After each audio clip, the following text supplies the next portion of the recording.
welcome to the first episode of the Women of Wisdom and Courage podcast. There are lots of things that I want to talk about today, following on from a post that I put in the Women of Wisdom and Courage Facebook group, asking people if they believe that they can heal and can have a happy future. And of the people that commented, the vast majority of people were like, yes, yeah, I do, absolutely, and I'm going to, which is brilliant. I know there were 2 or 3 people, I think, who, at that point of they can't see that being possible. And I just wanted to say that I don't know people, but truly, like in my heart, my bones, I absolutely believe that you can. That absolutely is possible for you. And it begins with deciding that that's something that you want. And even if you can't see how it is possible, that's the faith aspect, isn't it? Even if we don't see a way, we believe that there is, that one will open up to us. But it's making a conscious decision that we're going to take a step towards that, and that's something that we want and that we deserve. And so we believe that a path will open up to us and that it is going to be possible. And I think, I've always talked about the fact that to heal, it's this combination of, making a decision that we're going to move on and we're going to start focusing on ourselves and try to heal does not mean that we just suddenly magically get over all of the trauma and the pain and the heartbreak and everything that we're going through. It's sitting with it and acknowledging it, and making a conscious decision and saying, even though I feel like this, even though I'm grieving and I'm sad and maybe I feel broken and I can't really see a way past this, I'm going to make a conscious decision that I deserve better, and I'm going to take a step towards that and try and find a way and move in that direction.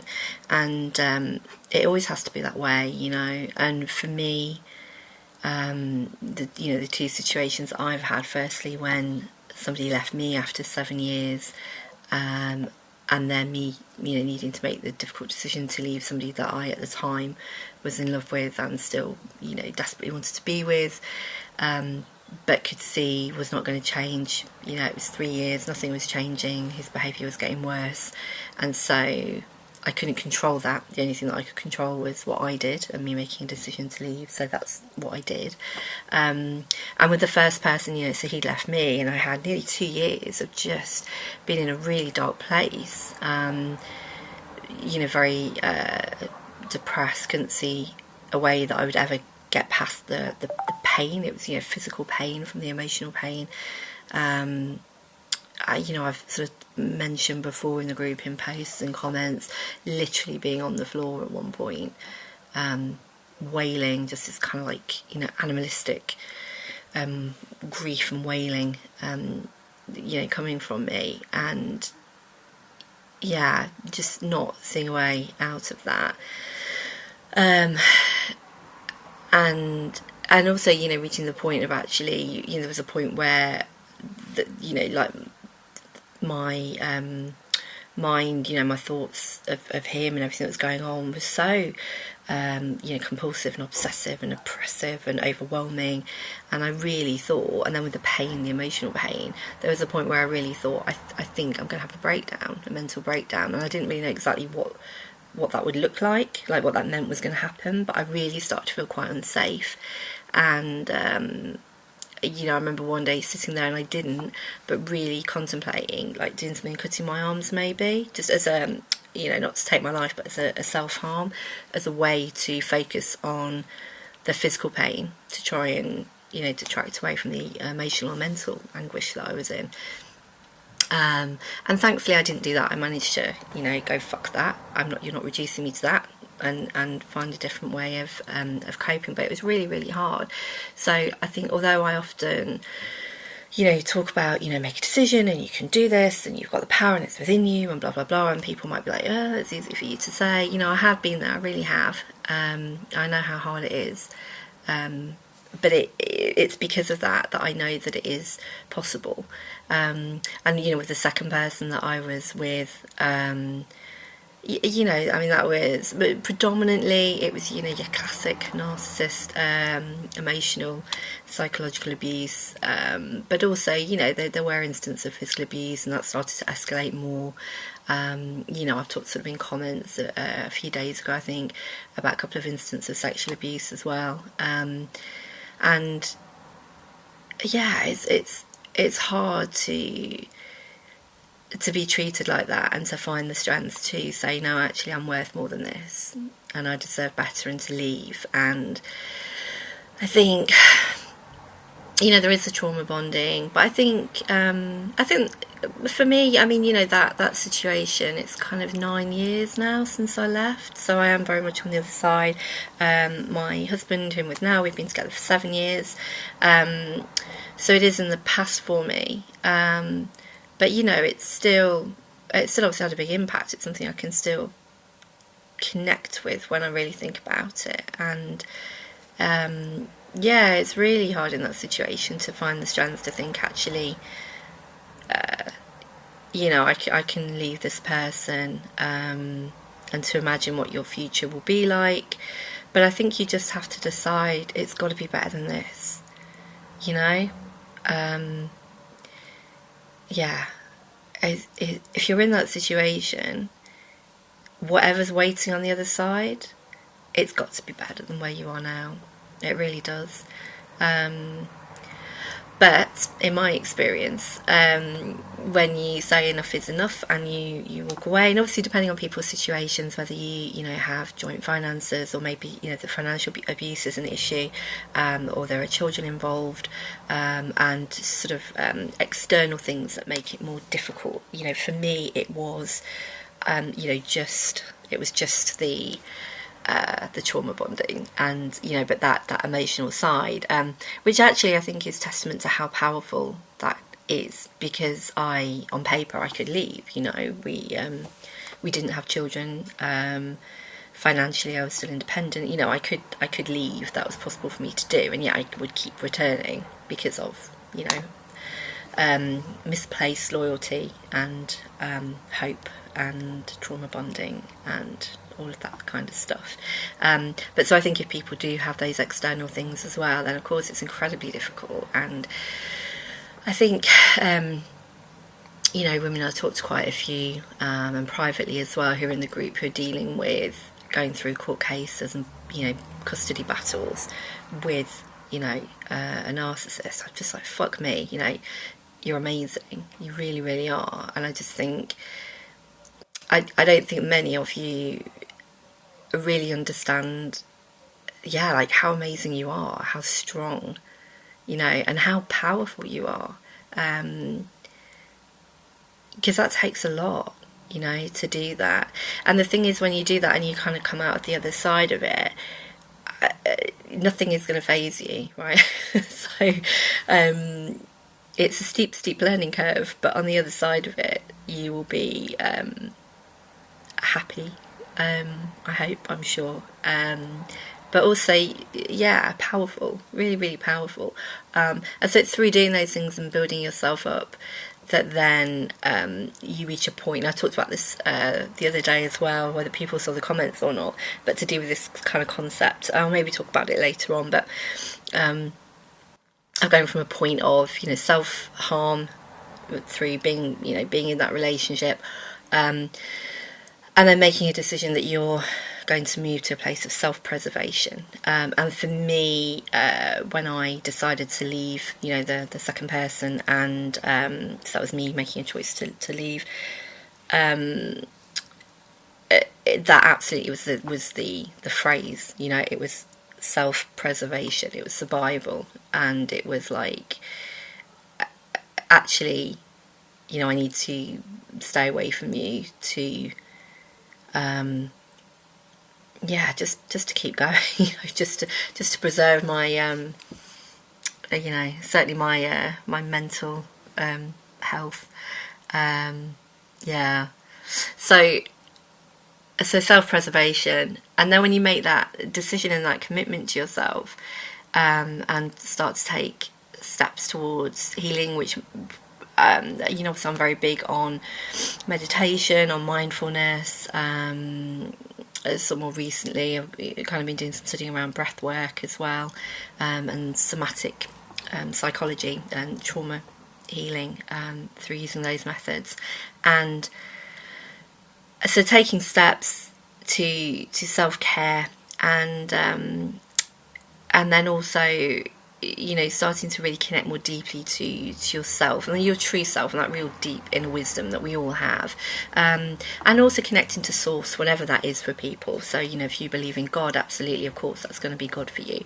And I think through meditation, and finding that stillness and that calm and quietening your mind and opening up your heart, that absolutely is going to support that and help cultivate that relationship with God.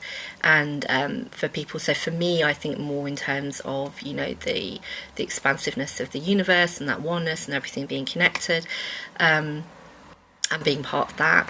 And so again, connecting to source in that way, and just thinking we're part of a much bigger picture, and learning to just trust life a little bit. We are loved, we are supported, and or if people even that idea is is sort of not something that resonates, I think just connecting to nature. I talked the other day about literally hugging trees, being barefoot, grounding with the earth, letting the wind dry away your tears and things like that.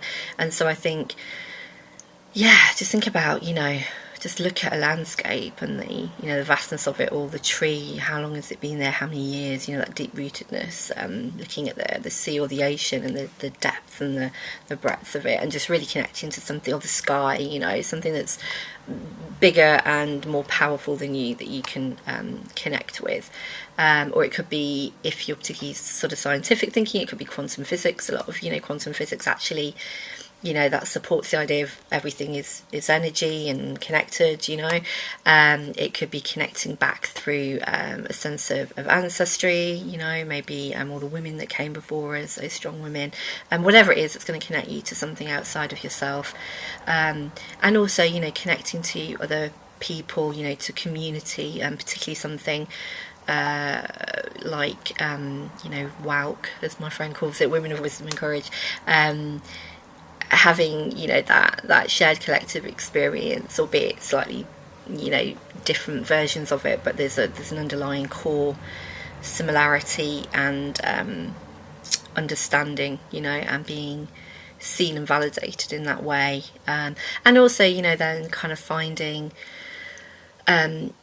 friendships and joy, and and that kind of connectedness, and so I was reflecting on this, and I think I'll do a post, because I was thinking, well, actually that's really interesting. So if we think of trauma bonding as an addiction, and that there's this kind of chemical reaction, I'll talk about it more in a post, but with peptides, and so to break that, we kind of need to create experiences that create new peptides and good associations, so that we break the trauma bond with the narcissist.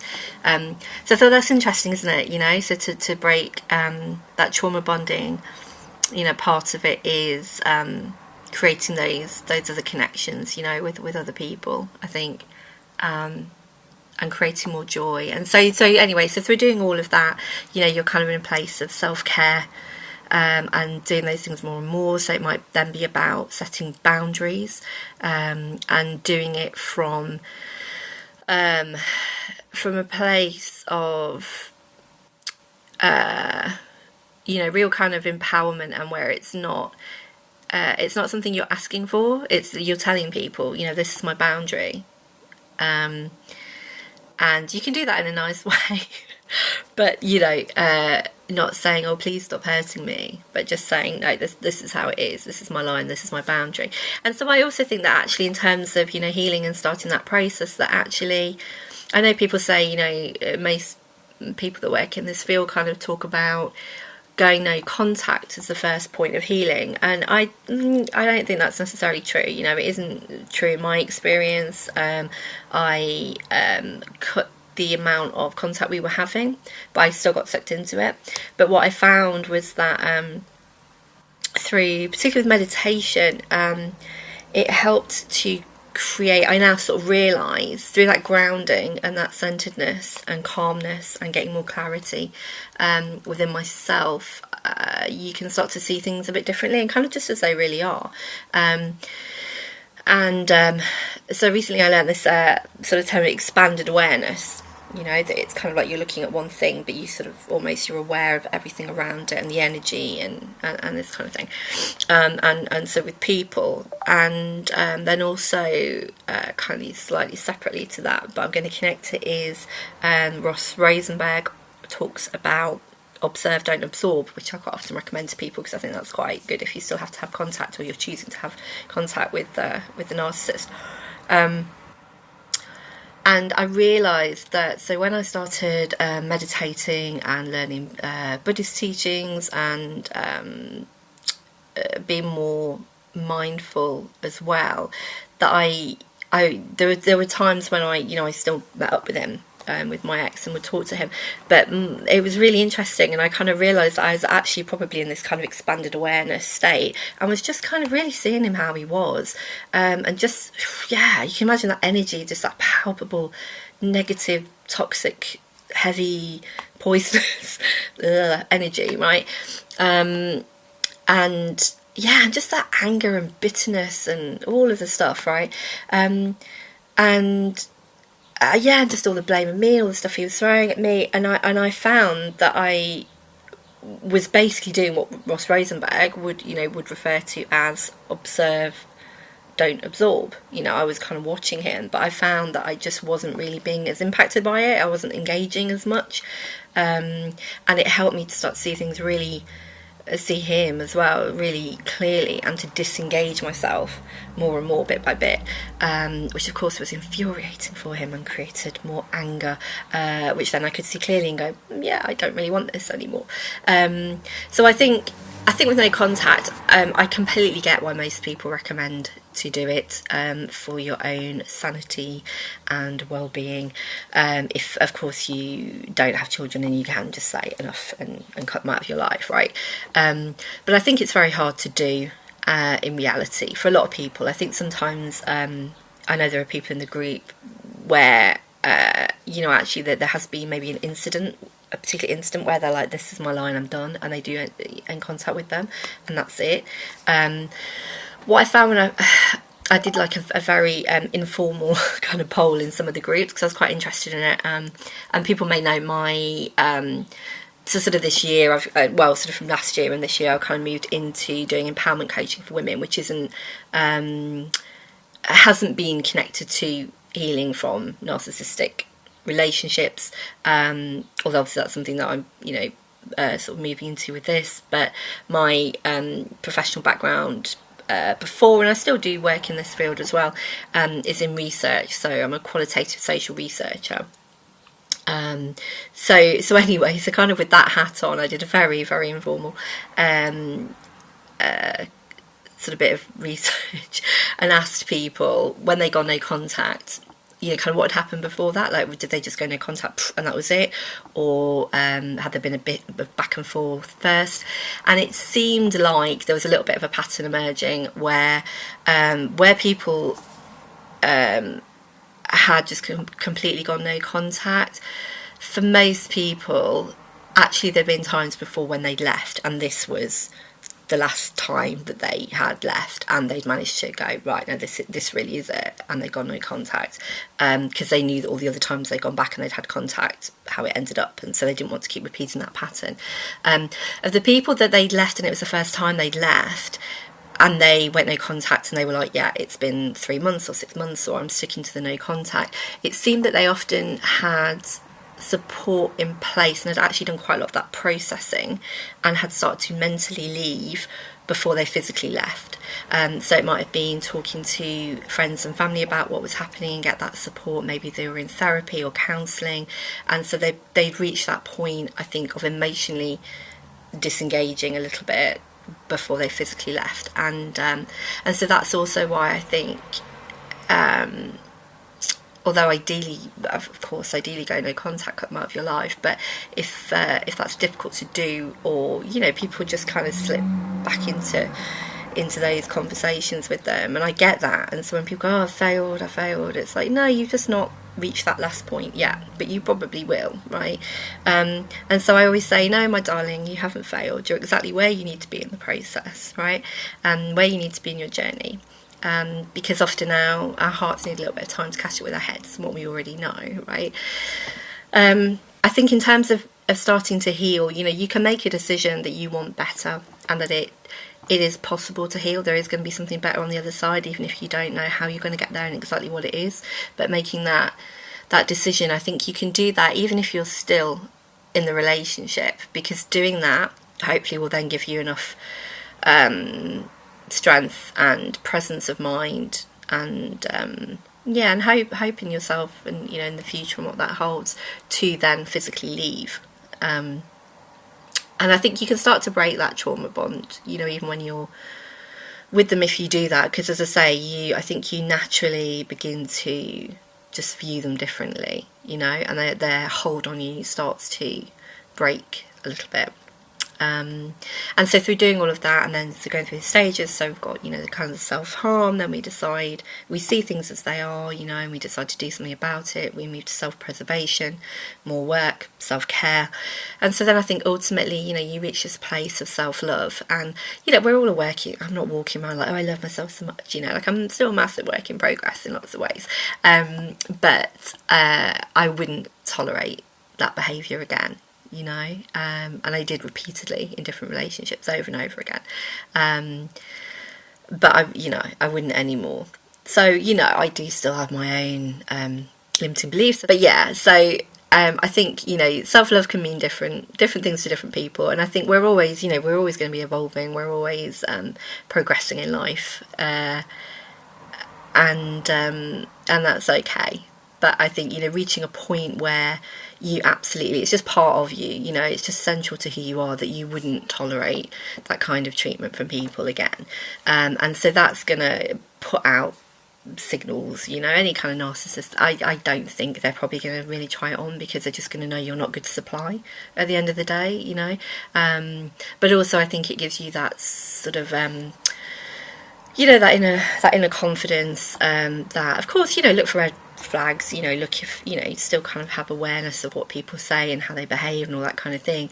But I think just knowing that if any of those present themselves, even the yellow flags, that you're just going to be like, no, I'm not having this. And you're going to draw those boundary lines much, much quicker, and walk away. But actually, you're probably not going to be interested in those kind of people anyway, because you will have fundamentally shifted how you think and how you feel and how you carry yourself and everything, actually. So I do think that it absolutely is possible to heal. I also think I actually have a bracelet that says this: where there's a will, there's a way, and I believe that. And I think often you need the will first of all, and then when you start to connect with other people, you get support. If you connect with yourself and your own wisdom, you might suddenly start to see clearly actually how there's a way to do things. And also, with source, if you put it out there, this is what I want, this is my will, then often things, you kind of have to trust life a little bit, I think, and things will come to you to support you. And so it's having that faith that everything's going to be okay, and just taking that first step. And as I say, from someone that literally I kind of couldn't see a way that I would ever feel okay again, in a really dark place,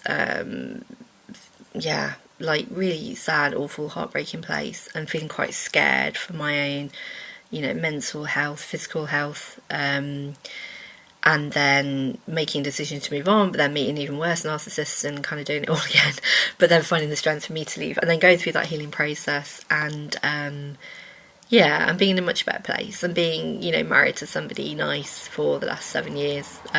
We've been together for 7 years, we've been married for 6. We got married quite quickly, but it was all okay because it felt different, and I trusted my intuition, and so far so good, right? That's another story.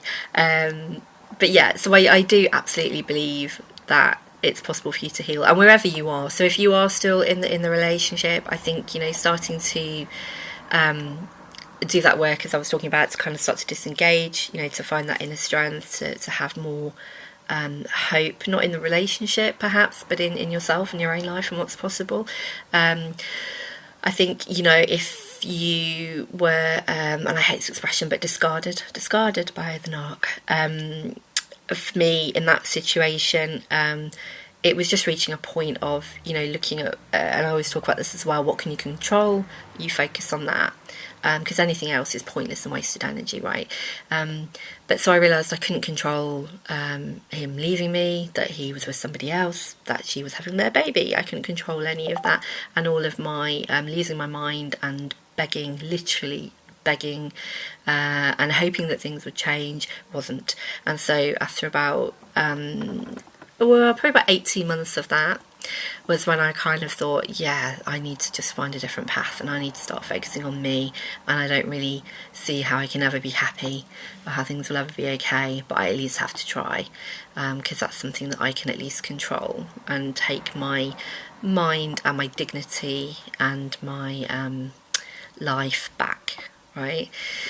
And then in the terms of, you know, being with somebody and you choosing to leave them, it's still utterly heartbreaking. There's a lot of misplaced guilt that they will dump on you for their shitty behaviour, and you finally going, yeah, that's not okay, I'm walking away. You know, still loving them, obviously on top of loving them, the trauma bond. I do think there's genuine love and there's trauma bonding. I think some people say, oh, when you heal, you'll realise you didn't love them anyway, you were just trauma bonded. As I say, I think I might have wanted to say this earlier in my mind, I started talking about something else. But yeah, so for me, it's sort of 9 years ago, and I did love him, I genuinely really did, and I could see his great qualities in him, and I could see his potential, but yeah, it didn't stop him being a nasty bastard to me, and so I needed to leave. But it took me a long time because I was trauma bonded to him, right? But yeah, so I think in those circumstances, again, it's absolutely possible to heal, and I do think that you probably are slightly ahead of the curve compared to somebody that's been discarded, because there's already that you know, that self-preservation, self-care, and actually some self-love that's already kicked in because you've left and you said, no, this is enough, you know. So it's still really fucking hard, right? But I think you can already see that there's light at the end of the tunnel. But so whichever stage you're at, I absolutely fundamentally believe you can get out of this situation, and you can heal, and you can have a happy life. So I just wanted people to know that. So thank you so much for listening today. If you'd like to join the Facebook group, then you can find us on there, Women of Wisdom and Courage. You can also find out more information at womenofwisdomandcourage.com. And remember, together we're all women of wisdom and courage.